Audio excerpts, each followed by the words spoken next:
took me 8 long months, right, to find my first deal. And every week that went by, I got more and more persistent. Now I have a company that did 300 deals last year in 2022, and I work about 2.5 hours a week in that business. So had I given up, what would I have been doing now and what kind of money I've been making? I don't know. So you can give up, or you can. I'm not the smartest guy in the world, believe me. My GPA was really really low, and my SATs were even lower in high school. I did go to college, somehow went to graduate school, but anyway. So if I can do it, you can do it. And my life has been great because of Express Home Buyers has provided me a lot of greatness. So.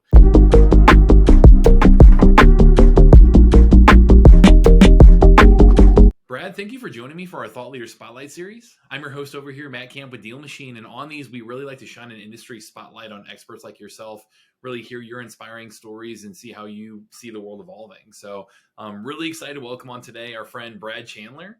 He started in real estate investing over 20 years ago. I know you've bought, sold, and just had over 4,000 transactions across the country. So you've been doing quite a bit on the real estate side the last 2 decades. And then about a year and a half ago, or you said early 2021, you went through a major life transformation and really found self-love. So excited to dig into all that stuff today. I know you really are passionate to share that path with others. And I know you have Brad Chandler coaching, which we can talk about as well, that helps people find that as well. So Brad, welcome on. Thanks again for taking the time out, man. Oh man, thanks for having me. I'm excited to get going here.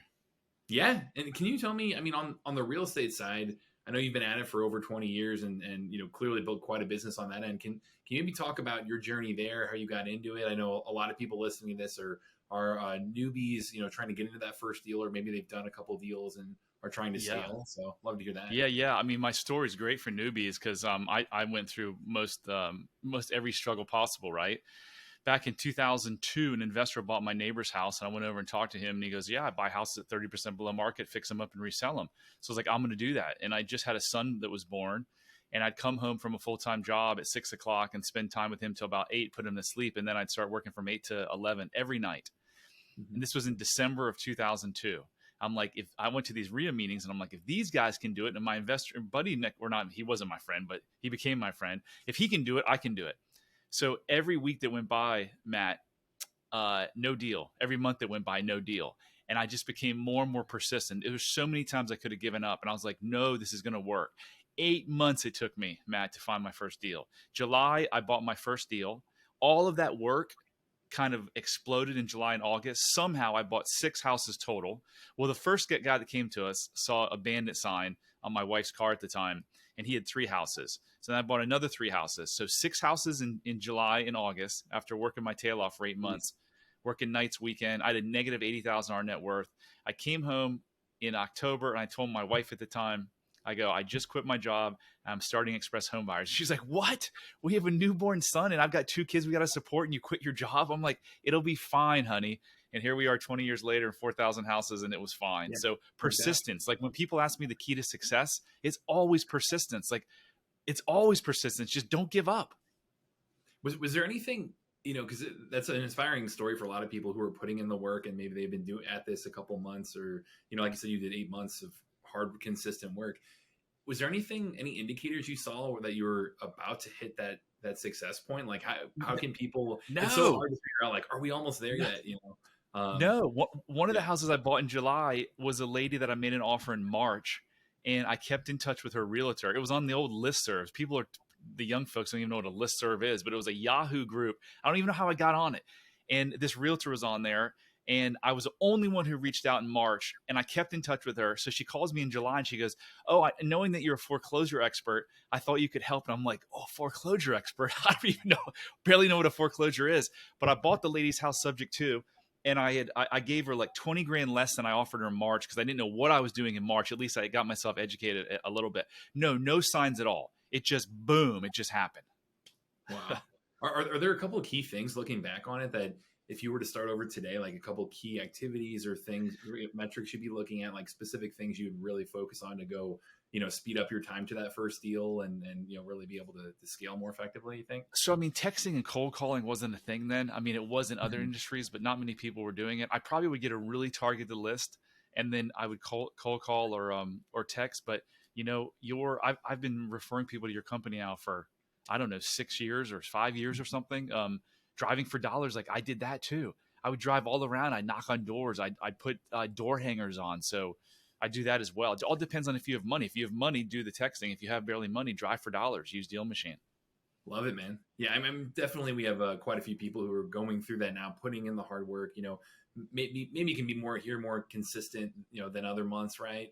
Which 2023 is a good time to kind of hone that in and be consistent throughout the year. But a lot of them are going through that journey and might be really close to that first deal. And you just never know how close you are like that. So that's inspiring to hear for sure. Yeah, so many people were about to get like Jack Canfield's Chicken Soup for the Soul. I think he went to like 131 publishers before he got that thing published. Hey, worked out for him. Yeah, there you go. Yeah, just don't give up. Yeah. Well, I know one really interesting thing I know you've talked about before is just going through that whole process. Like you've gone through quite a few different experiences. I know one was the whole We Buy Homes saga that you went through.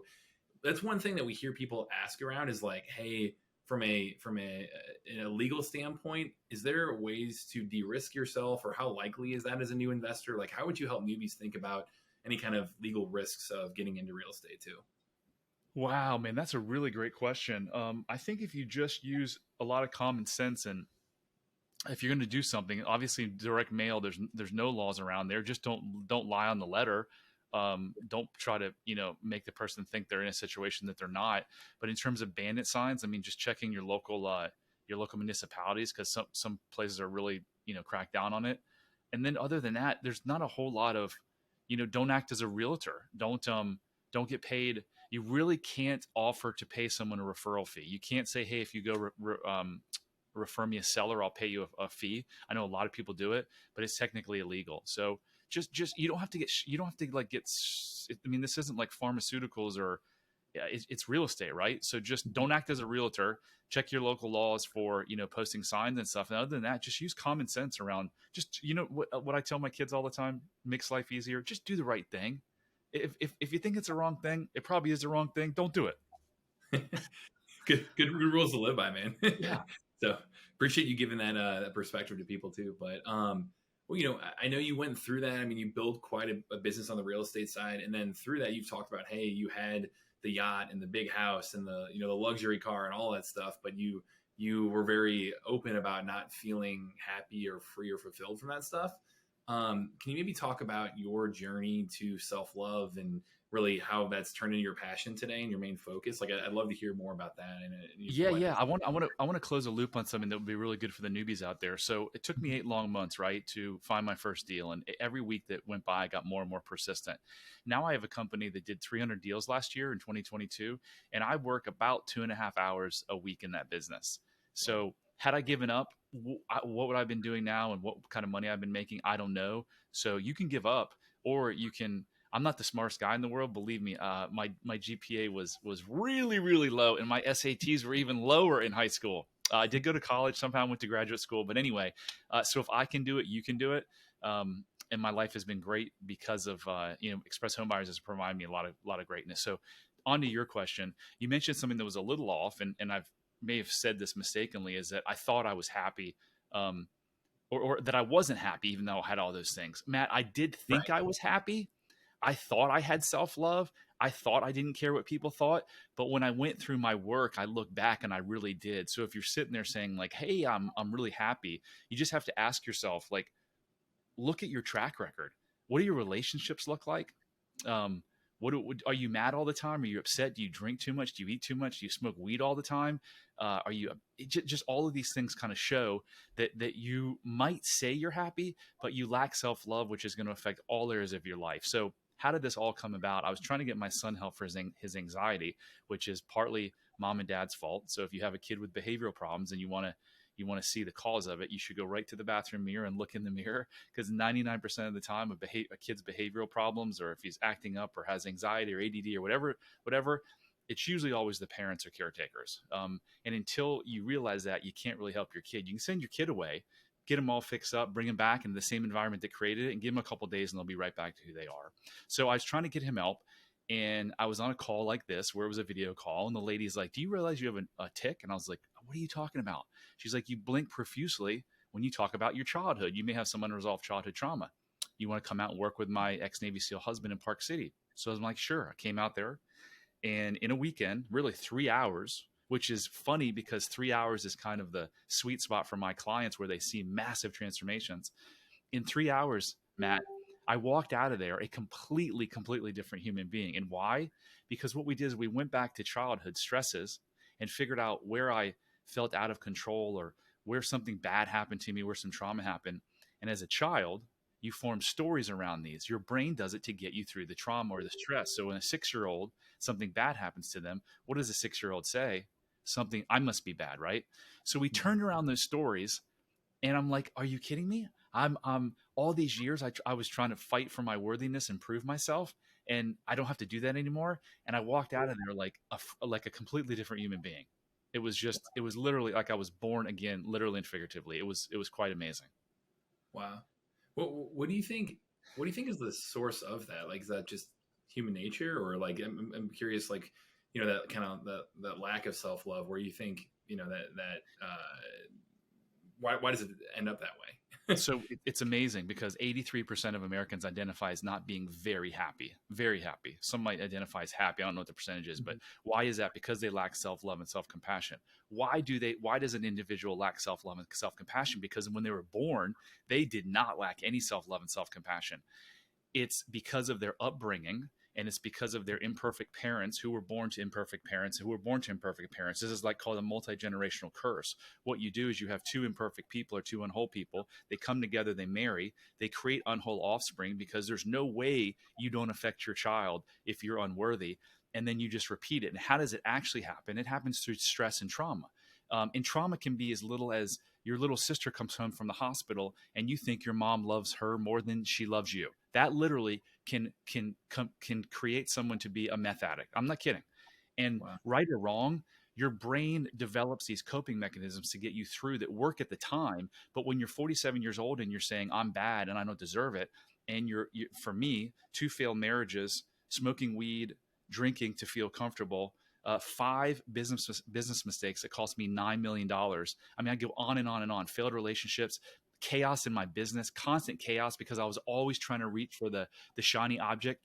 Because one, I wanted to change my state because I wanted to distract myself from me not feeling good about myself. But two, it was always like, Matt, if I can open Virginia Beach and make $3 million, not this is all my subconscious mind. I didn't wake up and say this, but I'm like, I got to open Virginia Beach. I got to make more money. But I didn't know the why. The why behind it was, if I can get to a certain amount, I'll be happy, I'll be worthy. And let me tell you, after 49 years now, in these 2 years, there's nothing outside of your health, out of yourself, that will ever bring you happiness. You have everything that you've ever needed to be happy right now, right inside you. If you think you're going to be happy when you get that Rolls Royce or you make $1 million flipping houses, you're kidding yourself. Because look at all of the multimillionaires that are worth hundreds of millions of dollars that die every year on drug overdoses.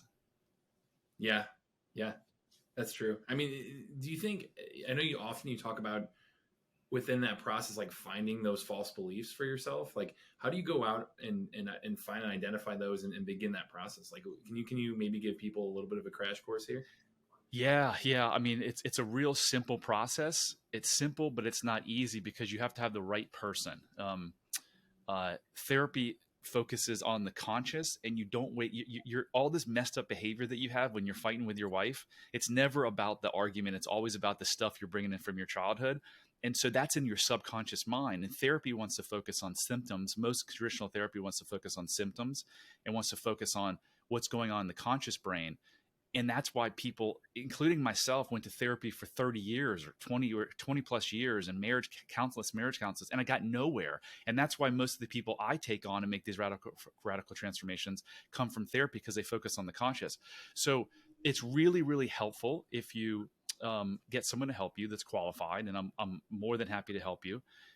But whatever, just go get help. It doesn't matter if I help you or not. Go find someone who's got the skill set. I always want to work with someone who has done what I want to do. So I've made this journey. I have an amazing life, amazing relationships. I don't drink, I don't smoke. I mean, amazing health. And I do have a lot of self-love and self-compassion. I see the world in a different way. When you find the right person, what they're basically going to do, and they can do it through a number of mechanisms. I do it through hypnosis, where it's not what you think. It's not when you're like knocked out and you're, chasing mice around. It's just a deeply relaxed state that allows us to focus in and access your subconscious mind. Because guess what? This is incredible. Your subconscious mind drives all your behavior, but it also knows the source and the cause of all your problems. So if the person is depressed, I would say, hey, let's go back to a scene in your childhood which caused this. And 9.5 times out of 10, the person will go right back and say, well, at 6 years old, when my dad was fighting with my mom and left us and we didn't have any money and it was cold, that whatever the situation is, that's how you do it. And then you figure out, well, what did you tell yourself about that? And you go, well, daddy left me because, ran out on us because it was my fault and I was bad. And then we're like, is that the truth? And then through the science of neuroplasticity, we make a recording that the person listens to in a relaxed state right before they go to sleep, because that's when your brain is in an alpha wave state and the most susceptible to suggestion. And you listen to that for 30 days and you literally can regrow new neural pathways, which will help you change your thinking radically. Wow. How did you discover that whole process? I mean, was this just is it similar to what you went through that first time as well? And like, tell me how you even discovered this passion and launched this business? Yeah. So the ex-Navy SEAL took me through something very similar. He didn't use hypnosis. He used something else that got me in a relaxed state. So I learned it from him. I went out and watched him. I watched him obviously take me through the transformation. I got to see him take another 8 people through the transformation. And then I went out and I studied under I studied under him, and then I studied under 2 other people who I think are some of the world's best. A guy named Gabor Mate, who's a 40-year physician who specializes in trauma and addiction. And I went to someone, Marissa Peer, who's been doing it for almost 40 years. She was the #1 rated therapist in all of UK in 2005. She's the one I learned hypnosis from. But what fueled all of this is my life was changed so profoundly, Matt, in those 3 hours that literally, like, I was a completely new person. Like, I get angry for, seconds at a time now, a couple times a month, if that. Like, my kids used to be like, why do you seem upset 2 years ago? Now I'm literally hardly ever upset because I see everything in a completely different light. And it's so profoundly changed my life that I look around and I'm like, all these people are suffering, whether it's through, overweight or shitty marriages or drinking too much or businesses that are in chaos. And I'm like, this is simple. Here's the fix. Your fix is that your subconscious mind is controlling you from thoughts that are faults that you started thinking when you were like anywhere from like 2 to 8 years old. And so I'm like, I can help people. So I've dedicated my life to doing this. And it's been a profound change. And for the people listening in business too, maybe people are tuning out because it's like, what does this have to do with business? Well, we just had one of our best years ever at Express Home Buyers. Do you think there's any coincidence that I've made my shift from trying to make a shitload of money to prove myself? Now my focus in life is making an impact. So how can I better impact my sellers? How can I better impact my employees? How can I better impact my investors? I'm like coaching my employees. Like, we've got the greatest team ever. We have people joining our team because they see me talk on podcasts like this and they're like, I want to work with that guy. Yeah, I love it, man. Yeah, I mean, I can see as well, like just how happy you are and the passion that you exude in conversations like this too. So, do you think, so for maybe somebody listening to this right now that has never really dipped their toe into that water of trying to go down that path of like self-love, like you're talking about, are there some small things they can be doing? Any tips of, hey, here's how you can start to shift your mindset, start to take care of yourself like that? Yeah. So there's a saying that you only can escape from prison if you know you're in prison, right? And so the first place to figure this out is awareness. You've got to become aware of, do you lack self-love? And how do you know if you lack self-love? You know if you know it by asking yourself a certain amount of questions. So let me just run through this. There's 12 questions here. Yeah. Do you have trouble experiencing deeply connected, passionate, intimate relationships with someone that you feel safe with? If you do, if you've had trouble in relationships over and over in your life, you probably lack self-love. Do you find yourself judging others or yourself on a regular basis? If you do, you probably lack self-love. Do you talk negatively to yourself on a regular basis? Then you probably lack self-love. Do you find yourself getting super frustrated with small things that others may not get irritated over? Probably lack self-love. Do you take things personally and frequently get upset by other people's actions? Probably lack self-love. Do you have an addiction of any kind? Alcohol, drugs, food, gambling, sex, shopping, pornography, working? Definitely lack self-love, because that's, I need more because I'm not enough. Do you have self-destructive behaviors? Drinking too much, overeating, risky sexual behavior, self-injury, any of those type of any self-destructive behaviors, you probably lack self-love. Do you need to can you cope with mental pain, fear, or sadness without turning to substances or things to make you feel better? If you can't cope with things and you need to turn to substances, probably lack self-love. Do you put others' needs before yours all the time, right? That's a lack of self-love. You're trying to prove something. And finally, two things: do you feel guilty or ashamed a lot? Probably lack self-love. And do you get super upset when others criticize you? Lack of self-love. So you've got to start with awareness. So if any of those questions got you thinking like, holy shit, because if you would have asked me 3 years ago, hey, do you love yourself? I'd have said yes. If you'd have had me run through those questions, I'd have been like, whoa, maybe I don't love myself. And is this why I have a bad marriage? Is this why I smoke weed? Is this why I drink? Is this why my business is chaos? Oh, yeah. Now I can do something about it. Huh. And then I know you've really, made your life's passion now to help people do that. Can you maybe talk about how you help people, what all you're up to? And I really appreciate you being a resource for our community as well. Yeah, sure. I mean, this is it, right? This is what I'm going to do. I'm trying to live to be 110, and I'm not quite 50, so I've got 60 years of this. So I'm going to get really, really good at it. Not even half time. I'm going to get really, really good at it. I think I'm already good, and I think God gave me a gift to do this work.